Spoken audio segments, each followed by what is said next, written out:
نحمده ونصلي على رسوله الكريم أما بعد أعوذ بالله من الشيطان الرجيم بسم الله الرحمن الرحيم كلا إذا بلغت الحلقوم وأنتم حينئذ تنظرون ونحن أقرب إليه منكم ولكن لا تبصرون إن الله وملائكته يصلون على النبي يا أيها الذين آمنوا صلوا عليه وسلموا تسليما اللهم صل على محمد وعلى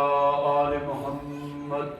كما صليت على إبراهيم وعلى آل إبراهيم إنك حميد مجيد اللهم بارك على محمد وعلى آل محمد كما باركت على إبراهيم وعلى آل إبراهيم إنك حميد مجيد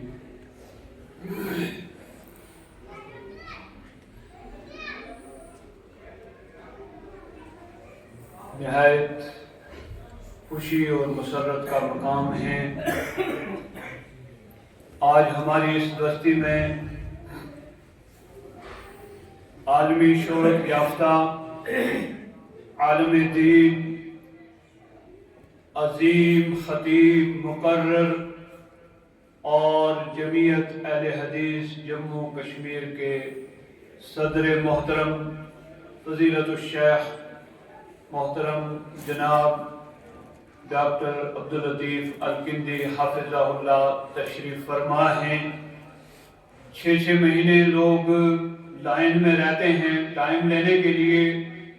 حضرت شیخ سے میں سمجھتا ہوں ہماری وہ محترم بہن مرحومہ مولوی اقبال صاحب کی ہمشیرہ جن کی وفات پر ہم لوگ حاضر ہوئے تعزیت کے سلسلے میں اور یہ جلسے کا انعقاد اور اتفاق ہوا ان کا اخلاص ان کی للہیت ان کی نیکیاں اور ان کا عزم اور ان کی بھلائیاں اللہ رب الجلال کے ہاں مقبول اور منظور ہیں کہ آج کے اس پروگرام میں اتنی عظیم شخصیات پھر ایک عظیم قلمکار فضیلت الشیخ مولانا بشارت بشیر صاحب اور جمعیت کے ذمہ داران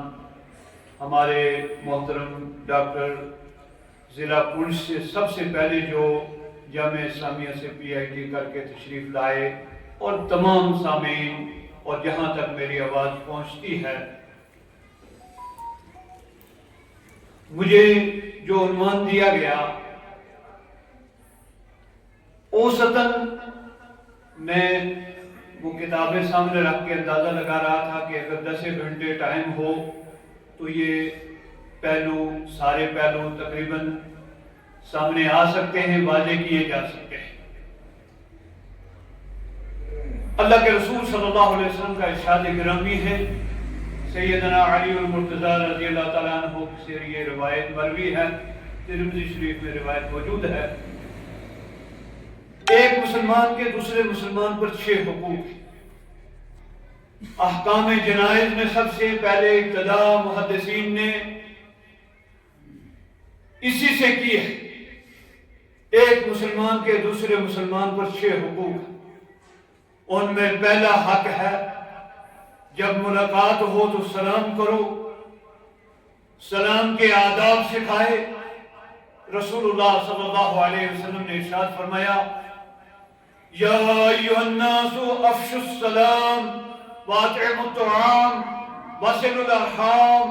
وصلوا باللیل والناس نیام اے لوگو سلام عام کرو